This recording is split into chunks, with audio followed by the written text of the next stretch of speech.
Exercise 3.5 second sum. Examine for the rational roots of. First sum 2x cube minus x square minus 1 is equal to 0. Here we are going to find out the rational roots using rational root theorem. For that here an is equal to this first coefficient. A0 means this last coefficient. Therefore here an is equal to 2. A0 is equal to minus 1.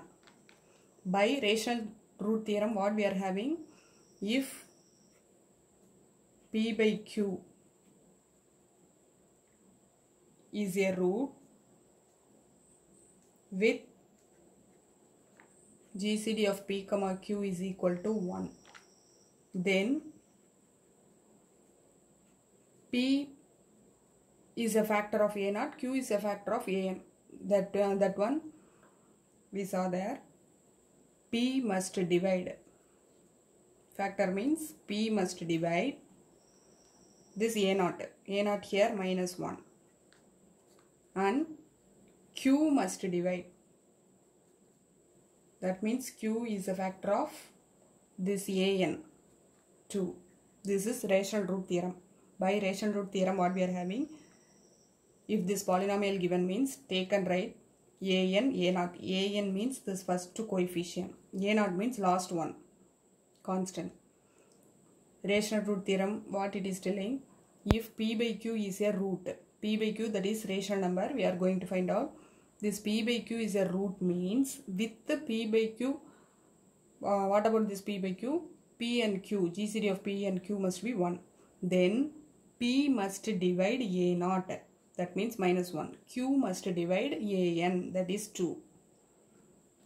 So using this what we are getting? Therefore the possible values of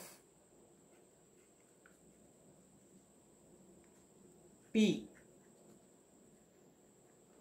What are the possible values of P? P must divide minus 1 means what are the numbers which will divide minus 1?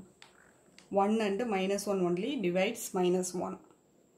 Like that, possible values for Q what? Possible values of Q. Q must divide 2. That means what are all the numbers which will divide 2? 2, minus 2, 1, minus 1. These are all the numbers which will divide 2. So we have to write down that numbers. Now write this in P by Q form. That means fraction form. Rational number form we are going to write. Possible fractions are what?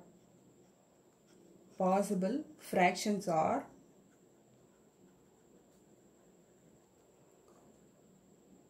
in what fraction method we can write P by Q. These are all P. These are all Q. So P by Q means 1 by 2 we can write. Take this one minus 1 by 2 also we can write. Then 1 by 1 means 1. Minus 1 by 1 means minus 1. These are all maximum possible fractions we can able to write, because 1 by 2, this 1 by minus 2 means this one, 1 by 1, 1, 1 by minus 1, minus 1. Like that, see this one, minus 1 by 2 here, minus 1 by minus 2 is plus 1 by 2, minus 1 by 1 is minus 1, minus 1 by minus 1 is plus 1. So these are all the possible fractions. P by Q form we taken and written. Now what we are going to do means, take this one, this all the 4 1 by 1 you have to take.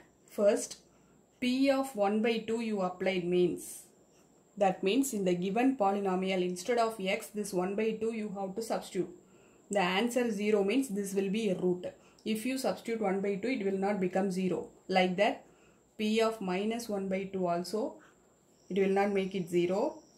P of minus 1, these all the 3 not equal to 0. If you substitute all the 3 1 by 1 you will not get 0.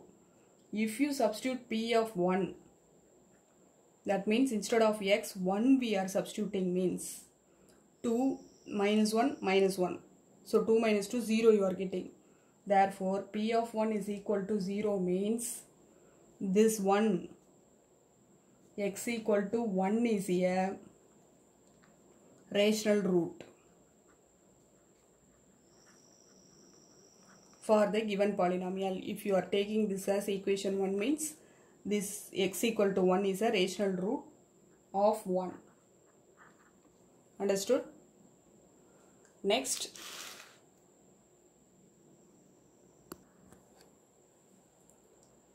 take these coefficients 2, minus 1, next x term not given, so 0, then minus 1. Take and write this using synthetic division. We are going to find out the roots. 2 minus 1, x term not given 0, next to minus 1. We know that x equal to 1 is a root. Therefore, divide this by 1. First 0, this 2 bring down, 2 into 1, 2. Therefore, here 1, 1 into 1. Next these two add, 1 into 1. Here it becomes 0. Surely it becomes 0 because x equal to 1 is a root, already we know, using rational root theorem. So remaining these coefficients, how can we write? 2x square plus x plus 1 is equal to 0. In equation form you write. Next we can find out the roots by quadratic formula. Directly we can't able to find. So x equal to minus b. Minus b means minus 1. b is 1. Minus b plus or minus root of b square means 1 square 1. Minus 4ac. 4 into 2 into 1. 8. By 2a. 2 into 2. 4. This is equal to minus 1 plus or minus 7i divided by 4. Therefore, minus 1 plus 7i by 4, minus 1 minus 7i by 4. Here 2 roots we are getting. The remaining 2 are complex roots. I comes, therefore this is complex root. So 1 is a root, that is 1. Another 2 roots are this complex. Totally 3 roots we are having because x cube, cubic polynomial given. So 3 roots you have to find. Therefore, the remaining are 2 complex roots. That's all.